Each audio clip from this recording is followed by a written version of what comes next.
श्री स्वामी समर्थ. माझ्या बाळा, आजच्या शुभ दिवशी काही मिनिटं तुझ्या स्वामींसाठी दे. बाळा, आज तू खूप आनंदी आहेस आणि तुझा आनंद वाढवण्यासाठी मी तुझ्यासाठी एक योजना आखली आहे जे तुझ्या हिताचं आहे. त्यामुळं आज शांत मनानं दुर्लक्ष न करता हा तुझ्या लाडक्या स्वामींचा संदेश ऐकून घे. त्यामुळं तुझ्या आयुष्यातलं दुःख कमी होणार आहे आणि तुला प्रगतीचा नवीन मार्ग दिसणार आहे. बाळा, शेवटपर्यंत ऐकून तर बघ. तुझं मन तुला प्रवृत्त करेल आणि जे काही तुझ्या मनामध्ये चिंता भीती असेल ते सगळं दूर होऊन तो नेहमी आनंदी होशील. लोक काहीतरी कुरापती काढून तुमच्याबद्दल निगेटिव्ह नकारात्मक बोलतीलच आणि यालाच तर आयुष्य म्हणतात.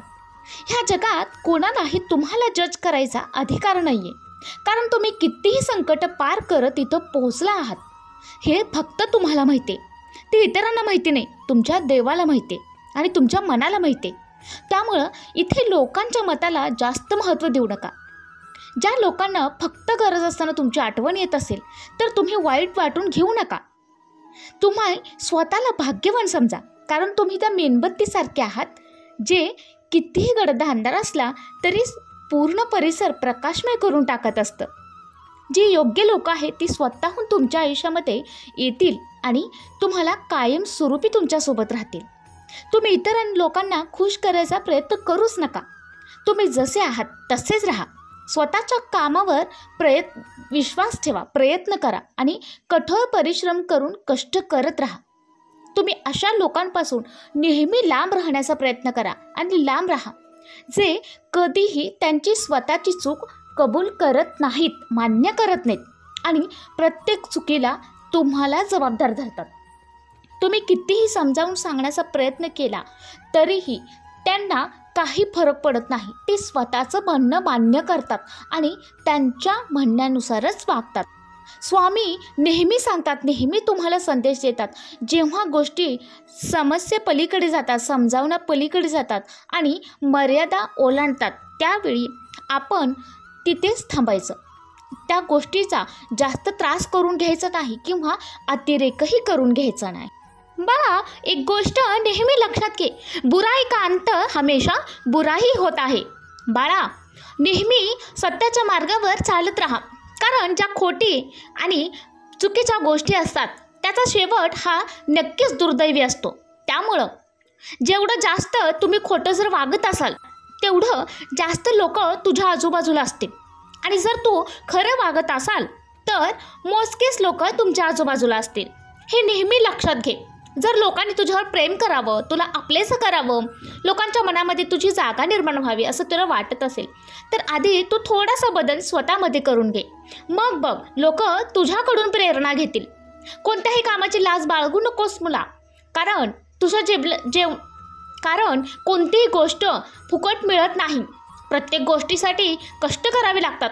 हां, ती बाजू वेगळी आहे ज्यांना सगळ्या गोष्टी आपोआप मिळालेल्या असतात, पण त्यामागेही कुणाचे तरी कष्ट असतात, त्यामुळं कुणाला तरी त्याचा फायदा होत असतो.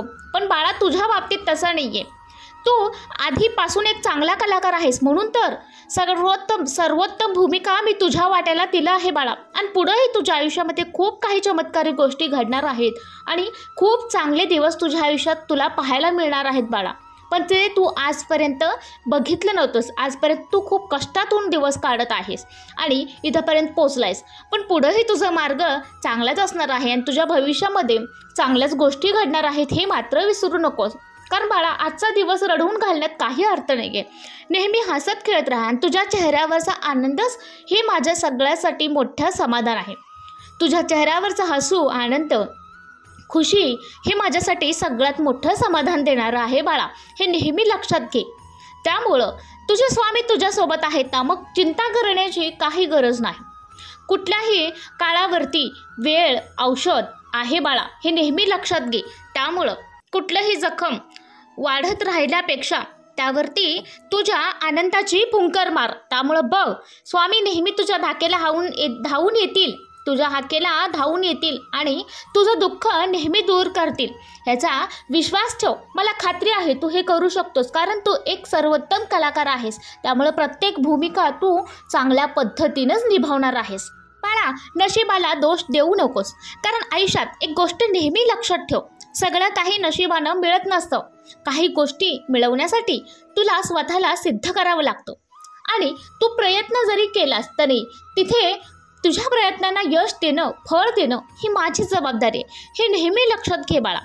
कारण तुला जर कुणाचा स्वभाव ओळखायचा असेल तुझ्या आयुष्यामध्ये तर त्याला इतकंच म्हण, माझं मदत करशील का? तर त्यावरती तुला त्याच्या उत्तरावरून त्याचा स्वभाव नक्कीच कळून जाईल. कारण बाळा, पक्ष्यांना जसं उंच उडण्यासाठी पंखांची गरज असते, तसं माणूस जेवढा जमिनीवर राहील ना तेवढी त्याची प्रगती जास्त होत असते बाळा. नेहमी लक्षात घे. कारण तू कष्टातून प्रगती केलेली आहेस हे तुला माहिती आहे. त्यामुळं जगाला ते एक ना एक दिवस दिसणारच आहे. त्यामुळे त्या बाबतीत तू कुणालाही स्पष्टीकरण देत जाऊ नकोस आणि कुणालाही काही समजावूनही सांगायला जाऊ नकोस. कारण ज्याला समजायचं असेल तो समजेल किंवा ज्याला समजूनच घ्यायचं नसेल तो त्याचा मार्ग धरायला मोकळा असेल. त्यामुळं तू तुझ्यावर लक्ष केंद्रित कर. त्यामुळं जोपर्यंत समोरचा स्वतःहून तुला काही गोष्टी सांगत नाही तोपर्यंत तू देखील त्याला कोणत्याही गोष्टी विचारण्याचं धाडस करूच नकोस. त्यामुळं समोरच्या माणसाला कधीही बदलायला जाऊ नकोस. तो जसा आहे तसं त्याला राहू दे आणि तू स्वतःला बदल करून घे. आणि त्यामुळं तुझा मार्ग चांगला होणार आहे आणि तुझी प्रगतीही होत राहणार आहे. आणि मी तर नेहमी तुझ्या पाठीशी आहेच, कारण तुझं सुख हे माझ्या आयुष्यातलं समाधान आहे. बाळा, नेहमी लक्षात घे, कारण स्वामी नेहमीच तुझ्या पाठीशी आहेत. स्वामी तुला दिसत नसतील तरी देखील ते तुझ्या कायम सोबत आहेत. प्रत्येक क्षणोक्षणी तुला त्यांनी संकेत दिलेला आहे आणि तुला याबद्दल नक्कीच अनुभव आला असेल. त्यामुळं तू असं समजून घेऊ नकोस की आयुष्यामध्ये तुला काही तू शिकू शकत नाहीस किंवा तुला काही जमणार नाही किंवा तुझ्या प्रयत्नांना यश मिळणार नाही. असं काही नाही आहे बाळा. फक्त सकारात्मक विचार ठेवून डोक्यामध्ये तू सुरुवात तरी करून बघ. मग बघ तुझ्या आयुष्यामध्ये कशा नवीन घटना घडतील आणि जे नेहमीच तुला सकारात्मक प्रेरणा देतील. त्यामुळं बाळा, काही लोक तू बदललास म्हणून तुला नावं ठेवतील आणि पाठीमागून बोलतील, पण त्याकडे तू दुर्लक्ष कर. कारण कसं आहे बाळा, तू प्रगती केलीस तर लोक काहीजण आनंदी होतील आणि काहीजण जळतीलही. त्यामुळं तिकडे लक्ष न देता तू तुझं कार्य करत राहा. कारण तुझ्या पदापर्यंत पोहोचण्याची त्यांची क्षमता नसते, त्यामुळं त्यांचा जळफळाट होत असतो. त्यामुळं अशा लोकांकडे दुर्लक्ष करून तू तुझं मार्ग करायचं आहे. कारण जोपर्यंत व्यक्ती एका पदावर पोहोचत नाही किंवा त्याची क्षमता तो सिद्ध करून दाखवत नाही जगासमोर, तोपर्यंत जग त्याला नावं ठेवत असतं. पण तेच बघ, जोपर्यंत ज्यावेळी तू काहीतरी बनवून दाखवशील किंवा तुझं एक अस्तित्व निर्माण करशील त्यावेळी तेच लोक तुझी पाया पडत येतील. त्यामुळे ही गोष्ट तू नेहमी लक्षात घे बाळा. आयुष्यात कितीही धन संपत्ती पैसा केलास तरी तुझं जे महत्त्व आहे, एक व्यक्ती म्हणून तू जे कर्तृत्व घडवतोस त्याला सगळ्यात मोठं किंमत आहे, त्याला सगळ्यात मोठं महत्त्व आहे.